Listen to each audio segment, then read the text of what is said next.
Hello আমার প্রিয় বন্ধুরা, কেমন আছো? নিশ্চয়ই তোমরা আমার গল্পগুলো শুনে শুনে খুব সুখ নিচ্ছ আর আনন্দে আছো। তোমাদের আনন্দ দিতে আমি নিয়মিত তোমাদের জন্য নতুন নতুন ভিডিও নিয়ে হাজির হই।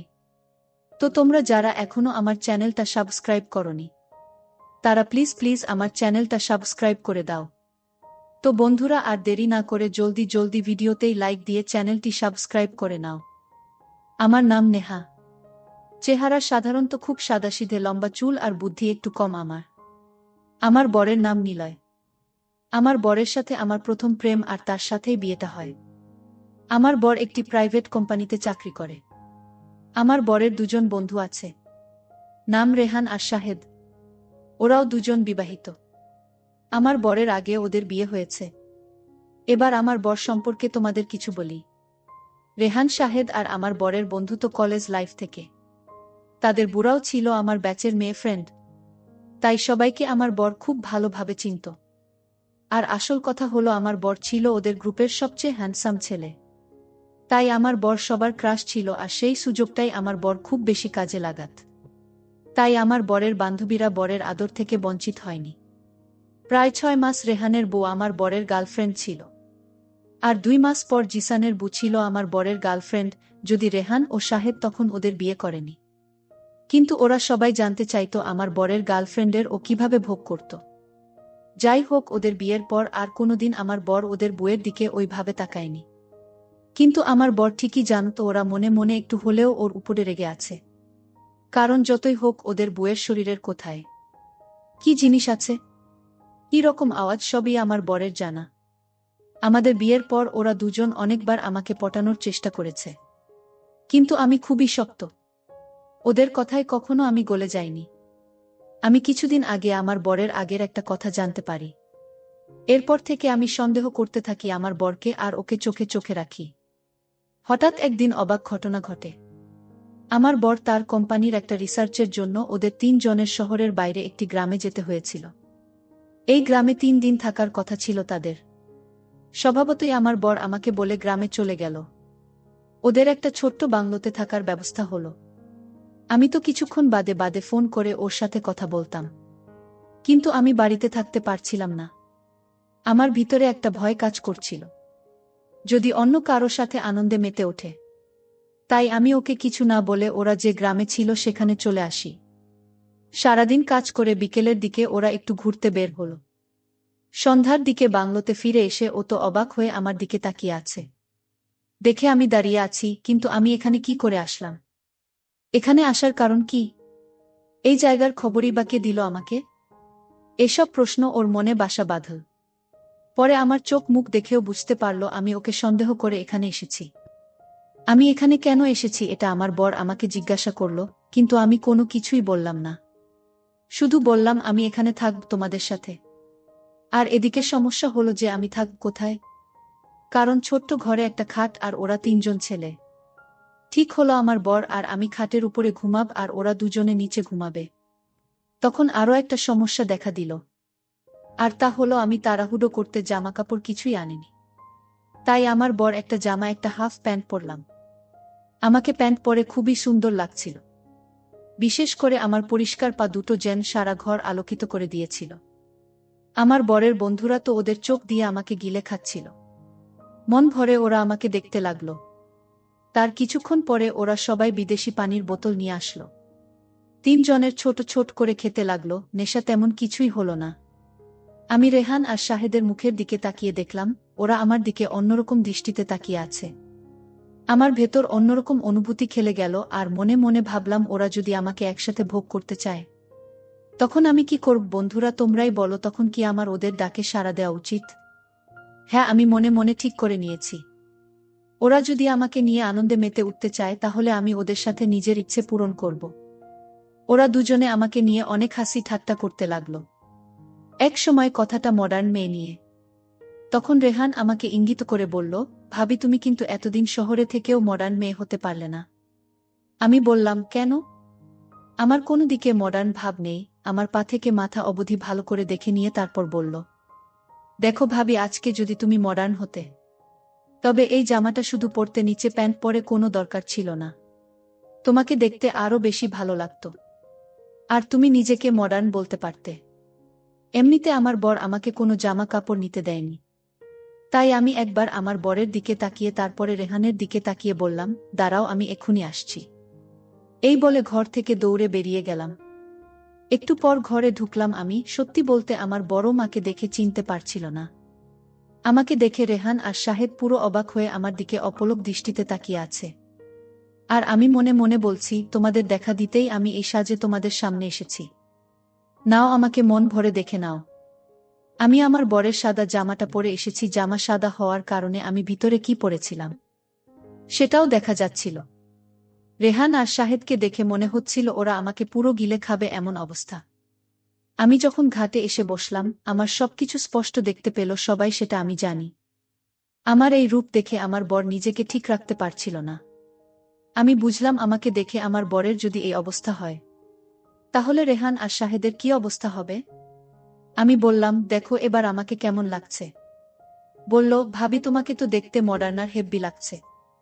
সাহেব মাথা নেড়ে বলল, হ্যাঁ সেটাই তো লাগছে ভাবি, কিন্তু শুধু পোচ মডার্ন দেখালে হবে না, এর বাইরে বের করে দেখাতে হবে।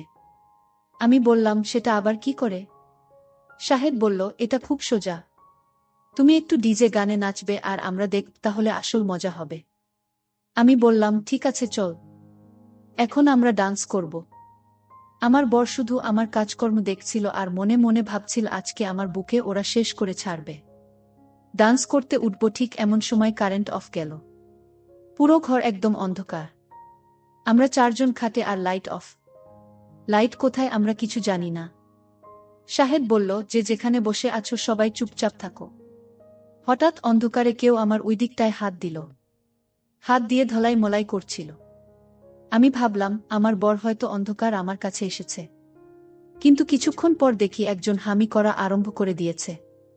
আমি তো পুরো অবাক, কেননা দুজনে স্পর্শে আলাদা। তারপর আমি বাধা দিলাম না, কারণ আমার বেশ ভালোই লাগছিল। একজন আমার সেবা করতে শুরু করলো আর অন্যজন ওগুলো ধরে যাচ্ছিল। আমি আরো উত্তেজিত হয়ে গেলাম, জোরে জোরে শ্বাস নিতে লাগলাম। এভাবে দুজন আমার সেবা করতে লাগলো। আমি আগে কখনো এমনটা পাইনি। আমি ভেসে যাচ্ছিলাম আনন্দের সাগরে। বন্ধুরা, ভিডিও মাঝখানে একটা কথা বলতে চাই। আমি তোমাদের আনন্দ দেওয়ার জন্য খুব কষ্ট করে ভিডিও বানাই। তাই তোমাদের কাছে অনুরোধ থাকবে, অবশ্যই এই ভিডিওটি দেখে একটি লাইক করবে এবং সামিয়া ব্লগ চ্যানেলটি সাবস্ক্রাইব করে পাশে থাকবে। এভাবে বেশ কিছুক্ষণ কেটে গেল। হঠাৎ করে চলে আসলো আর যা দেখলাম তাতে পুরো অবাক। দেখি আমার বর খাটের একপাশে চুপচাপ বসে আছে। রেহান আর সাহেব তখন আমার সেবা করে যাচ্ছে। আমার বরের দিকে তাকিয়ে দেখি আমার বরের মুখে একদম শুকিয়ে কাঠ হয়ে গেছে, কিন্তু মুখে কিছু বলল না, কারণ ও ওদের বুদের সাথে এমনটা করছে। তারপরে রেহান আর জিসানের কাজ শেষ করল। আর যাই বলো বন্ধুরা, আমি কিন্তু বেশ মজা পেয়েছি। আমার বর তখন ওর বন্ধুদের বলল, তোরা তাহলে প্রতিশোধ দিয়েছিস? তোর বুদের সাথে আমি সেবা নিয়েছি বলে তোরা দুজন মিলে আমার বুয়ের সাথে কাজ শেষ করে দিলি। বন্ধুরা, আজ এই পর্যন্তই। আশা করি গল্পটা তোমাদের কাছে অনেক ভালো লেগেছে। তো বন্ধুরা, আজকের গল্পটি তোমাদের কাছে কেমন লাগলো তা কমেন্ট করে আমাকে জানিয়ে দিও। আমার চ্যানেলের অন্যান্য গল্পগুলো শুনে এসো আর অবশ্যই ভিডিওতেই লাইক দিয়েছেন, একটি সাবস্ক্রাইব করে দিও প্লিজ। তোমরা সবাই অনেক অনেক ভালো থাকো আর নিয়মিত আমার গল্পগুলো শুনে কিন্তু। আমি নিয়মিত তাদের জন্য মজার মজার গল্প নিয়ে আসব। আর ফেসবুকে আমার সাথে আড্ডা দিতে জলদি ডিসকাশনে দেওয়া লিংক থেকে আমাকে ফেসবুকে মেসেজ দাও। ভিডিওটি দেখার জন্য তোমাদের অসংখ্য ধন্যবাদ। মা, তোমার বয়স বেশি হলেও তোমার ভেতর এখনো 18 বছরের মেয়েদের মতো। কিন্তু আমি আর কাজ করতে পারবো না। দেখো না, এই শীতের মধ্যে আমি কেমন ঘেমে গেছে। তোর বাবা তো একটুও কাজ করতে করতে পারে না, আর তুই আমার কষ্ট না বুঝলে কে বুঝবে? প্লিজ বাবা, একটু কষ্ট হলেও কাজটা শেষ করে তারপর ঘুমিয়ে পড়। হ্যালো আমার প্রিয় সুইট কিউট বন্ধুরা, কেমন আছো? তোমরা নিশ্চয়ই আমার গল্পগুলো শুনে শুনে খুব সুখ নিচ্ছ আর আনন্দেই আছো। আনন্দ দিতেই আমি নিয়মিত তোমাদের জন্য নতুন নতুন ভিডিও নিয়ে হাজির হই। আজকের গল্পটি খুবই স্পেশাল, একদম নতুন মা ছেলের সত্য ঘটনা নিয়ে এসেছি। বেশি কথা না বলে মূল ঘটনায় আসি। বন্ধুরা, আমার নাম পার্বতী সেন, বয়স 40 বছর। স্বামীর নাম অনির্বাণ সেন, বয়স 55 বছর। আর আমার ছেলের নাম জয়ন্ত সেন, বয়স 24 বছর। আমরা থাকি গ্রামে, মানে শহরতলিতে। স্বামী চাকরি করেন। আমার স্বামী দেখতে খুব সুপুরুষ। আমার বাবাই আমার স্বামীর চাকরির ব্যবস্থা করে দেন, আর সেই শর্তে সে আমাকে বিয়ে করে। আমার একটাই দোষ, আর তা হলো আমার গায়ের রং কালো। আমাদের বিবাহিত জীবন 21 বছর ভালোই চলছিল, কিন্তু সমস্যা হলো স্বামীর বদলি হওয়ার পরে স্বামী শিলিগুড়ি থেকে কলকাতা বদলি হয়ে আসে। তারপর কুকর্মে ধরা পড়ে সে দ্বিতীয় বিবাহ করছে, যেটা আমি ও আমার ছেলে জানতে পারি কিছুদিন পর। এতে স্বামীর সাথে আমার তুমুল অশান্তি শুরু হয়। সে বাড়িতে খুব কমই আসে, কিন্তু আমার ছেলের কাছে আমাদের চলার মতো টাকা পাঠিয়ে দেয়। আমি ছেলের কাছে এই নিয়ে অনেক দুঃখ প্রকাশ করি। তোর বাবা এরকম বেইমানি করতে পারল? আমি একটু শান্ত প্রকৃতির মহিলা, তাই স্বামীর সব অন্যায় মুখ বুজে সহ্য করে যাচ্ছি। 6 মাস হয়ে গেল স্বামী বদলি হয়ে এসেছেন, কিন্তু আমরা তার কুকর্ম জানার পর আর সে বাড়িতে রাত কাটেনি। মাঝে মাঝে আসেন, কিন্তু থাকেন না, টাকা দিয়ে চলে যান। এতে আমি আমার ছেলেকে শুধু বলি, তুই একটা কিছু করতে পারলে ওর টাকা আমি খেতাম না। আমার ছেলে জয়ন্ত অনেক চাকরির পরীক্ষা দিয়েছে, কিন্তু কোনো চাকরির ব্যবস্থা হচ্ছে না। একদিন জয়ন্ত চাকরির খোঁজে বেরিয়েছে, আমাকে বলে গেছে যদি কোনো সাধারণ চাকরিও পায় তাও করবে। ইতিমধ্যে আমার ছেলে জয়ন্তর বাড়িতে পোস্ট লেটার আসাতে আমি তাড়াতাড়ি জয়ন্তকে ফোন করে বাড়ি আসতে বললাম। জয়ন্ত বলে, কেন, কি হয়েছে মা? আমি বলি, তোর কল লেটার এসেছে। জয়ন্ত আসছি বলে ফোন রেখে দিল। ছেলে বাড়ি ফিরতেই আমি ওর হাতে লেটারটি দিয়ে বললাম, কষ্ট সফল হয়েছে। জয়ন্ত বলল, মা কি আনন্দ, চাকরিটা কাছাকাছি, বাড়ি থেকে যেতে পারবো। আমি বললাম, ভগবান আমার মুখের দিকে তাকিয়েছে। জয়ন্ত বলল, মা 10 জুলাই যোগ দিতে হবে। আমি বললাম, হুম, আর তো মাত্র 2টা দিন বাকি। জয়ন্ত বলল, বাবাকে জানাবো, কি বলো? আমি বললাম, না, ওকে জানাবে না, আবার কি করে বসে তার ঠিক আছে। জয়ন্ত বলল, ঠিক আছে মা, তুমি যা বলবে তাই হবে। 2 দিন পর জয়ন্ত চাকরিতে যোগ দিল। 1 মাস কেটে গেল, বেতন নিয়ে এসে আমার হাতে দিল। আমি খুব খুশি হলাম। জয়ন্ত ওর বাবাকে জানালো, সেও নাকি খুশি হয়েছে। একদিন ওর বাবা বাড়িতে এলে আমাদের মধ্যে তুমুল ঝগড়া হল। স্বামী আমাকে বলল, আমরা আইনিভাবে আলাদা থাকতে চাই, তুমি সই করে দাও বলে আমার হাতে পেপার ধরিয়ে দিল। আমি তখন ছেলেকে ডেকে বললাম, তোর বাবা এই বলছে, এখন তুই বল আমি কি করব? জয়ন্ত বলল, সই করে দাও, দরকার বাবার। আজ থেকে তুমি আর আমি থাকব। এই বাড়ি কার, বাবার নাকি? আমি বললাম, না, আমার। তোর দাদু করে দিয়েছে আমার নামে। জয়ন্ত বলল, ঠিক আছে, সই দিয়ে দাও। আমি সাথে সাথে সই করে দিলাম। স্বামী কাগজ হাতে নিয়ে জয়ন্তকে বলল, তোর সাথে কথা আছে। জয়ন্ত বলল, কোনো কথা নেই, তুমি যাও। তুমি আমার মাকে ঢুকিয়েছে, তোমার সাথে আর কোনো কথা নেই। ছেলের কথায় সে রেগে চলে গেল, আর আমি বুক ফুলিয়ে কাঁদতে লাগলাম। জয়ন্ত আমাকে সান্ত্বনা দিয়ে বলল, চিন্তা করছো কেন? আমি তো আছি। কিছুদিন পর একদিন রাতে দুঃখে কষ্টে আমার ভীষণ কান্না পায়, আর আমি কাঁদতে থাকি। ছেলে আমার কান্নার আওয়াজ শুনে আমার দরজায় নক করল, কিন্তু আমি দরজা খুললাম না। তারপর জয়ন্তর অনেক অনুনয় বিনয় করাতে আমি দরজা খুললাম। জয়ন্ত এসে বলল, কি হয়েছে মা, কাঁদছ কেন? আমি বললাম, ও কিছু না, এমনি। তুই যা, আমি ভালো আছি। জয়ন্ত বলল, মা আমাকে সত্যি করে বলো। আমি বললাম, কি বলবো? তোর বাবা আমাকে এভাবে ঠকালো। আমার একটাই দোষ, আমি কালো। জয়ন্ত বলল, কে বলেছে তুমি কালো? তোমার মতো কয়জন আছে, তুমি নিজেকে কালো ভাববে না। আমার মা অনেক ভালো ও সুন্দরী, রং সামান্য কালো থাকলে সে দেখতে ভালো না? তুমি মা সত্যি অনেক সুন্দরী, একদম বাবার কথা ভুলে যাও, আমি তো আছি। আমি বললাম, সে তো বুঝলাম, কিন্তু সবাই ভাবে আমার দোষ, তাতেই তো বাবা ছেড়ে চলে গেছে। জয়ন্ত বলল, ছাড়ো তো, লোকের কথা কি কি বলে। আমি জানি আমার মা কেমন। আমার মায়ের মতো ভালো মা আর কেউ নেই। আমি তোমার ছেলে, তাতেও আমি গর্বিত। আমি বললাম, তুই আমার মন রাখার জন্য এসব বলছিস? জয়ন্ত বলল, একদম না মা, তুমি সত্যি খুব সুন্দরী। আচ্ছা, কাল তোমাকে আমার সাথে যেতে হবে। আমি বললাম, কোথায়? জয়ন্ত বলল, যেখানে নিয়ে যাব সেখানে যাবে, কোনো কথা হবে না। আমি বললাম, ঠিক আছে, নিয়ে যাস। জয়ন্ত আমাকে বিদায় বলে নিজের ঘরে গিয়ে শুয়ে পড়ল। পরের দিন সকালের খাওয়া শেষ করে জয়ন্ত আমাকে নিয়ে একটু দূরে একটা বিউটি পার্লারে গেল। 2000 টাকা খরচা করে আমাকে বাড়ি নিয়ে এল। আমি বললাম, আমার পিছনে এত টাকা খরচা করার কোনো মানে হয় না। জয়ন্ত বলল, তা জেনে তোমার কোনো দরকার আছে? এবার একবার আয়নায় নিজেকে দেখো আর বলো সত্যি তুমি সুন্দর কিনা।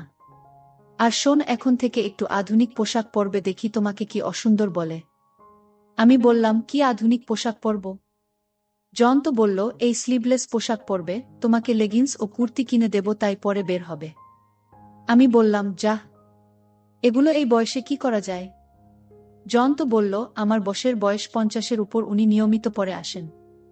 দারুণ লাগে দেখতে। আমি বললাম, সত্যি বলছিস? জয়ন্ত বলল, কেন তোমায় মিথ্যে বলবো? শোন, শনি রবি ও সোম আমার 3 দিন ছুটি আছে, ভাবছি একটু বেরিয়ে আসব। তো আমি বললাম, কোথায় যাবি? জয়ন্ত বলল, দেখি কোথায় যাওয়া যায়।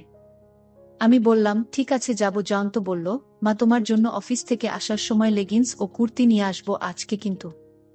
আমি বললাম, কিন্তু কি? জয়ন্ত বলল, মাপ তো বলতে হবে দোকানদারকে। আমি বললাম, ও আমার উপরে 38 বুঝলি, আর কোমর 36 হিসাব করে নিয়ে আসবি। জয়ন্ত বলল, ঠিক আছে মা। পরের দিন জয়ন্ত অফিস থেকে সন্ধে 7টায় বাড়ি ফিরল। আমি জয়ন্তকে টিফিন দিলাম। জয়ন্ত খেতে খেতে আমাকে বলল, মা একটা পরো, দেখি তোমার ঠিক আছে কিনা। আমি বললাম, এখনই পরব। জয়ন্ত বলল, সাইজ না হলে কাল পাল্টে নিয়ে আসবে, সেই জন্য পরো। আমি ঠিক আছে বলে রুমে নিয়ে গেলাম। কিছুক্ষণ পর লাল লেগিংস ও গোলাপি কুর্তি পরে জয়ন্তর সামনে আসলাম। জয়ন্ত বলল, মা টাইট হচ্ছে না তো? আমি বললাম, সামান্য হচ্ছে, কিন্তু পরলে তো ছাড়বে। জয়ন্ত বলল, মা তোমাকে যা লাগছে না, দারুণ লাগছে। তোমার বয়স 15 বছর কমে গেছে। হেব্বি লাগছে। আমি লজ্জা পেয়ে বললাম, যা দুষ্ট। আবার বললাম, সত্যি আমাকে দেখতে ভাল লাগছে। জয়ন্ত বলল, দেখি পেছনটা তুমি ঘুরাও তো। আমি ঘুরে দাঁড়ালে বলল, মা দাঁড়াও, তোমার একটা ছবি তুলি, বলে মোবাইল নিয়ে আমার কয়েকটা ছবি তুলল। এরপর আমাকে দেখালো আমার সামনে সাইড পিছন থেকে তোলা ছবি এবং বলল, এবার সত্যি করে বলো আমার মা সুন্দরী কিনা।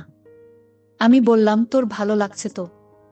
জয়ন্ত বলল, সেটা মাকে কি করে বোঝাই? কত ভাল লাগছে। আবার বলল, এটা পাল্টে ওটা পরে আসো। আমি ঠিক আছে বলে চলে গেলাম। আবার কিছুক্ষণ পরে সেগুলো পরে জয়ন্তর সামনে আসলাম। জয়ন্ত বলল, বাহ, এটাই তো আরো দারুণ লাগছে। মা তুমি এত সুন্দরী, আমি কিন্তু আগে বুঝতে পারিনি। বাবা তোমাকে দেখলে আবার ফিরে আসবে। আমি রেগে গিয়ে বললাম, ওর কথা আর মুখে আনবি না। তবে আমি কিন্তু আর এসব পরব না। জয়ন্ত তখন কান ধরে বলল, ভুল হয়ে গেছে মা, তবে। আমি বললাম, তবে কি? জয়ন্ত বলল, তুমি এসব পরে বের হলে কিন্তু তোমার ছেলের বয়সীরা তোমার পিছু নেবে, বলে দিলাম। সাবধানে থেকো। আমি বললাম, আবার ইয়ার কি হচ্ছে? জয়ন্ত বলল, না না, সত্যি বলছি, তোমাকে দেখে আমার প্রেম করতে ইচ্ছা করছে। আমি জয়ন্তর কান ধরে বললাম, আবার ইয়ার কি হচ্ছে? জয়ন্ত বলল, সত্যি মা, তোমাকে দেবীর মতো লাগছে। তোমার রূপের পূজা করতে ইচ্ছা করছে। আমি লজ্জা পেয়ে বললাম, যা কি আজে বাজে বলছিস। জয়ন্ত বলল, না মা, সত্যি বলছি। আমি বললাম, না, এগুলো খুলে রেখে আসি। জয়ন্ত বলল, না মা, খুলে রাখার দরকার নেই, পরে থাকো না। আমি তো দেখি তোমাকে। আমি বললাম, অপরিষ্কার হয়ে যাবে না? তুই তো বললি ঘুরতে যাবি, তখন পরব।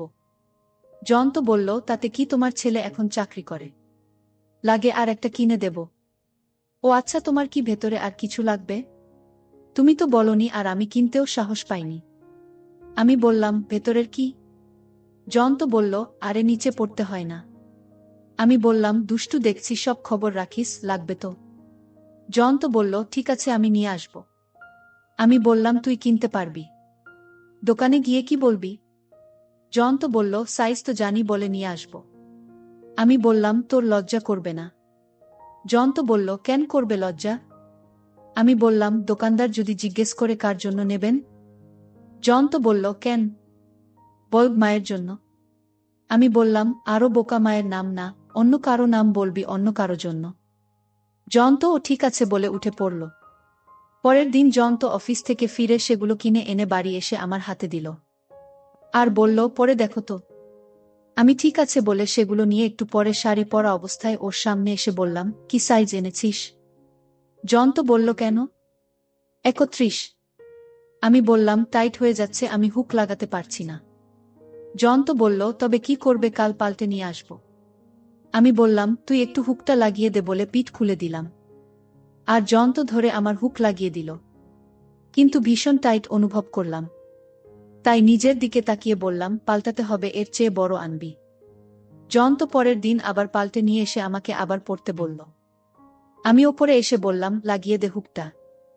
জয়ন্ত লাগিয়ে দিল আর বলল, মা এবার ঠিক আছে? আমি বললাম, হ্যাঁ ঠিক আছে, সুন্দর ফিট হয়েছে। জয়ন্ত বলল, ছেলেকে দেখাবে কি? আমি আঁচল নামিয়ে বললাম, দেখ বলে আবার ডেকে দিলাম। জয়ন্ত শুধু এক ঝলক দেখতে পেল। এবার জয়ন্ত বলল, মা নিচে ওটা ঠিক আছে? আমি বললাম, হ্যাঁ। তবে এই যে মায়ের জন্য করছি, এসব বউ আসলে করবি তো? জয়ন্ত বলল, মা আমি বিয়ে করব না। আমি বললাম, পাগল ছেলে, তাই হয় নাকি? জয়ন্ত বলল, কেন হবে না? আমি না করলে কি করবে আমার? তারপর আমি ঘরে গিয়ে নাইটি পরে এলাম এবং বললাম, কোথায় যাবি বললি না তো? জয়ন্ত বলল, চলো কাল সারা দিনের জন্য কলকাতা ঘুরব। তুমি নিকোপার্ক বিক্রিয়া জাদুঘর গেছ? আমি বললাম, না, কোথায় আর গেলাম, আর কবে গেলাম? জয়ন্ত বলল, সারাদিনের জন্য যাব আর রাতের খাবার খেয়ে আসব। আমি বললাম, ঠিক আছে, শনিবার যাব, কাল বাদ পরশু কেমন? জয়ন্ত বলল, ঠিক আছে, তাই হবে। শনিবার আমরা দুজনে, মা আর ছেলে, রেডি হতে লাগলাম। জয়ন্ত জিন্স আর টি শার্ট পরল। আমি ওকে বললাম, আমি কোনটা পরব? জয়ন্ত বলল, লাল লেগিংস আর হলদে কুর্তি। আমিও তাই করলাম। আমরা মা ছেলে বেরিয়ে 9:30টায় জাদুঘরে পৌঁছলাম। টিকিট কেটে ভেতরে ঢুকলাম। ঘণ্টাখানেক ভিতরে ঘুরে দেখলাম। তারপর বেরিয়ে রেস্টুরেন্টে ঢুকে খাওয়া দাওয়া করে ট্যাক্সি নিয়ে পার্কের দিকে গেলাম। সেখানে সব জোড়া জোড়া বসে আছে। জয়ন্ত আমাকে বলল, মা এখানে একটু বসবে? আমি বললাম, হ্যাঁ চল একটু বসি। আমরা পুকুরের পাড়ে চলে গেলাম। সেখানে একটা ফাঁকা বেঞ্চ পেলাম, সেখানে গিয়ে বসলাম। সব বেঞ্চের যা হচ্ছে তা বলে বোঝাতে পারব না, সবকিছু ওপেন ভাবে ধরাধরি হচ্ছে। আমি একটু লজ্জা পেলাম আর এদিক ওদিক দেখছি। আবার জয়ন্তর দিকে তাকাচ্ছি। জয়ন্ত তখন বলল, মা এখান থেকে যাবে নাকি? আমি বললাম, কোথায় যাব? জয়ন্ত বলল, ঠিক আছে তাহলে বস। আমি বললাম, নিরিবিলি জায়গা কিন্তু। জয়ন্ত বলল, কিন্তু কি? আমি বললাম, না, এই যা হচ্ছে তাই বলছি। জয়ন্ত বলল, কি হচ্ছে? আমি বললাম, দেখতে পাচ্ছিস না কি হচ্ছে? জয়ন্ত বলল, ওদের কাজ ওরা করেছে। আমাদের কি? আমি বললাম, সে ঠিক আছে, দেখো ওই দিকে কোনা এক বয়স্ক মহিলা আর একটা ছোট ছেলে কি করছে, এটা ঠিক না। জয়ন্ত বলল, বাদ দাও তো, ওদের মধ্যে কি সম্পর্ক আমরা জানি নাকি? আমি বললাম, বয়সের একটা সামঞ্জস্য আছে তো। জয়ন্ত বলল, ভালোবাসা করতে বয়স লাগে না, মনের মিল হলেই হলো। আমি বললাম, তা ঠিক বলেছিস। জয়ন্ত বলল, চলো একটু হাঁটি, ওই ঝোপের পাশ দিয়ে কি সুন্দর ছোট গাছ। আমি বললাম, যাবি? চল তাহলে। আমরা পাশে ঝোপের দিকে যেতে যা দেখলাম তাতে মাথা ঘুরে গেল। এখানে এসব হয় ছেলের সামনে? আমার লজ্জা লাগলো। দেখি ওই রকম বয়স্ক মহিলা একটা ছেলের সাথে ওপেনে খেলছে। আমরা ওদের পেরিয়ে যাওয়ার পর জয়ন্ত বলল, কি হচ্ছে সব মা? আমরা কি বেরিয়ে যাব? আমি বললাম, যাব, তবে এখন আর কোথায় যাব? জয়ন্ত বলল, অন্য পার্কে। আমি বললাম, ওখানেও এরকম হবে না। তার কি কোনো মানে আছে? জয়ন্ত বলল, সেটা অবশ্য ঠিক বলেছ। তবে কি আর করি, চলো ঘুরি বলে জয়ন্ত আমার হাত ধরে হাঁটতে লাগল। প্রায় প্রতিটা ঝোপের মাঝে ওপেন চলছে। আমি দেখছি, জয়ন্ত ও দেখছে। আমার হাত ঘামছে, তা দেখে জয়ন্ত বলল, মা কি হল, এত ঘামছে কেন? আমি বললাম, যা গরম না ঘেমে উপায় আছে। জয়ন্ত বলল, তোমার প্রায় সব জায়গায় ভিজে গেছে। তোমার কি শরীর খারাপ লাগছে? আমি বললাম, না, এমনি গরম তাই। জয়ন্ত বলল, তাহলে এক জায়গায় বসি। আমি বললাম, না, বসতে হবে না, বাড়ি চল, ট্যাক্সি ধর। জয়ন্ত বলল, ঠিক আছে, তো দুপুরের খাবার? আমি বললাম, বাড়ির কাছ থেকে বিরিয়ানি নিলে হবে। জয়ন্ত ঠিক আছে বলে সোজা বেরিয়ে ট্যাক্সি ধরে বাড়ির উদ্দেশ্যে রওনা দিলাম। আমি চুপটি করে বসে রইলাম, কোনো কথা বললাম। প্রায় 1 ঘন্টা লাগলো আমাদের বাড়ি আসতে। আমি চেঞ্জ করে নিলাম। জয়ন্ত আমাকে বলল, মা তুমি কি আমার উপর রাগ করেছ?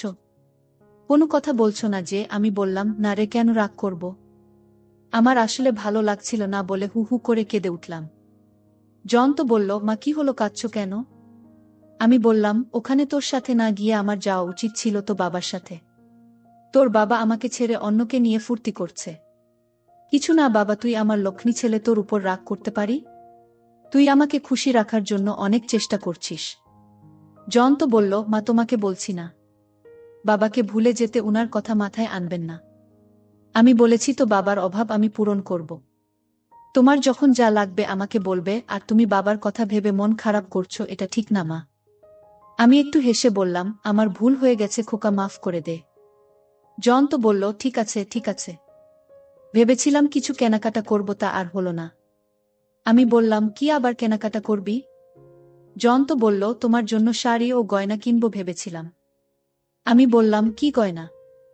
জয়ন্ত বলল, একটা নেকলেস। আমি বললাম, সত্যি বলছিস? জয়ন্ত বলল, তবে কি মিথ্যে তুমি মুখ গোমরা করে চলে এলে? আমি বললাম, সন্ধ্যের পর আবার চলো। জয়ন্ত বলল, যাবে তো? আমি বললাম, হ্যাঁ যাব। দুজনে সন্ধ্যার পর গেলাম। পলাশচন্দ্র শপ থেকে একটা নেকলেস নিলাম, ও আমাকে শাড়ি ও স্লিভলেস ব্লাউজ কিনে দিল। সব কিনে বাড়িতে এলাম 9:30টার সময়। সামান্য বৃষ্টি হচ্ছিল। আমি বললাম, আগে খেয়ে নেই, তারপর দেখা যাবে। জয়ন্ত খেতে খেতে বলল, আর বাবার কথা মনে করবে না তো? আমি বললাম, না করব না। তোর বাবা আজ পর্যন্ত কোনোদিন একটা গহনাও আমাকে দেয়নি। আমি খুব খুশি। খাওয়া শেষ হতেই জয়ন্ত বলল, এবার একটু পরে দেখাও। আমি দেখাচ্ছি বলে সব হাতে নিয়ে বললাম, আমার ঘরে আয়, ওখানে বসে পড়ব। জয়ন্ত বলল, দাঁড়াও, বাইরের সব বন্ধ করে দেই। তুমি গিয়ে পড়তে শুরু করো। তারপর জয়ন্ত গেট বন্ধ করে আলো নিভিয়ে আমার ঘরে এল। আমি তখন ভিতরের কাপড় বসে আছি। জয়ন্ত আসতেই বললাম, হুকটা লাগিয়ে দে। মোটা শরীর তো হাতে পাই না। জয়ন্ত পেছন থেকে লাগিয়ে দিল। আর আমার কোমর পিঠে আলতো করে হাত বুলিয়ে নিন। তারপর শাড়িটা পরলাম। সবশেষ নেকলেস পরলাম। তারপর আমি জয়ন্তর সামনে দাঁড়িয়ে কোনো কথা না বলে চোখ দিয়ে জল ছেড়ে দিলাম। জয়ন্ত উঠে দাঁড়িয়ে আমাকে জড়িয়ে ধরে বলল, মা কি হলো, কাঁদছো কেন?